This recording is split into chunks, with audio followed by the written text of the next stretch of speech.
Coverage of the events leading up to this week's Rock and Roll Hall of Fame induction. Tomorrow, the Grateful Dead exhibit at the Rock Hall opens, but we have a sneak peek for you tonight. News Channel 5's Leon Bibb is getting a first look at the long, strange trip and joins us live from the Rock Hall. Leon, this exhibit isn't just devoted to the band, but to their fans as well.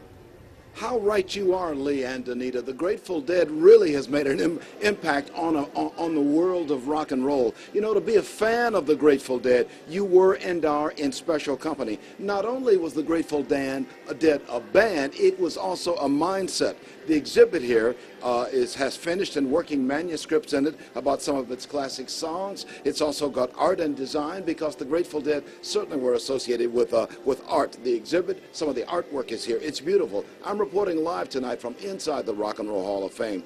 I'll tell you something else. For 30 years, the Grateful Dead wrote its own rules and created its own community. And you can talk to some of the people here, the curators here at the Rock and Roll Hall of Fame. They certainly will attest to that. But while the Grateful Dead truly is a part of rock history, so too is our community of Cleveland. And News Channel 5's Michael Baldwin talked with a special band today credited with helping bring the Rock and Roll Hall of Fame right here to Cleveland.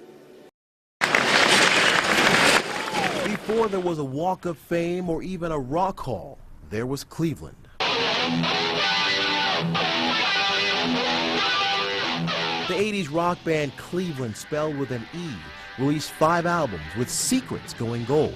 But it's what they accomplished 26 years ago today, a feat recognized by the Guinness Book of World Records that makes them special. The exhaustion set in. I mean, it set in after about 3 days, and after that, because we played for 100 hours and 30 minutes.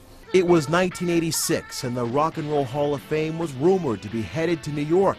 To help keep that from happening, the band played a concert 4 days straight, non-stop. I said, good people of Cleveland, don't we look the same?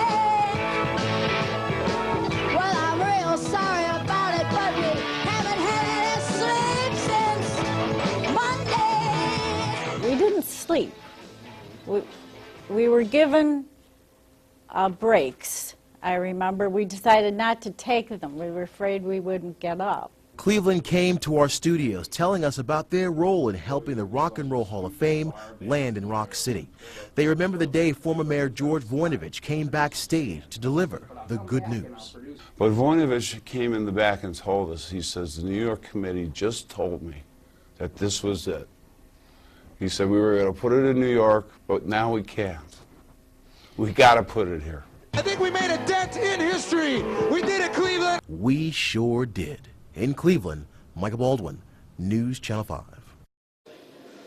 Many thanks, Michael, for your wonderful report right there. By the way, Mickey Hart, a drummer with the Grateful Dead, is holding a concert right here in a couple of hours right here at the Rock and Roll Hall of Fame. So he's going to have the rhythm going, and he's going to have the drum beat. It's going to be loud, but it's going to be beautiful. So we'll listen for the Mickey Hart drum concert tonight. Also tonight at 6 o'clock upcoming on this broadcast, News Channel 5, I'll be handling the anchor duties right here live from the Rock and Roll Hall of Fame.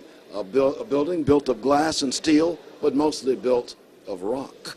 I'm Leon Bibb. Let's go back inside.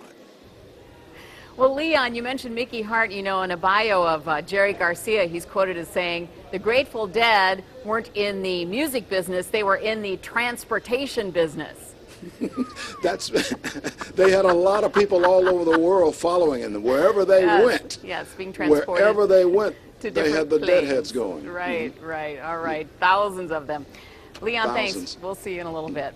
Okay. Leon isn't just covering the Rock Hall events for us. Last night he was part of one, serving as master of ceremonies for the Rock My Soul concert. That concert, featuring gospel artist Kirk Franklin, was a big hit with the sold-out crowd at the State Theater on Playhouse Square. And more concerts continue all week long. To find out how you can get in on the fun, log on to Newsnet5.com and click on our special Rock Hall section. And on Friday, make sure you watch a 1-hour special, Rock Comes Home. We will show you how Cleveland is getting ready for the induction ceremony and how we became the rock and roll capital. So tune in Friday night at 8.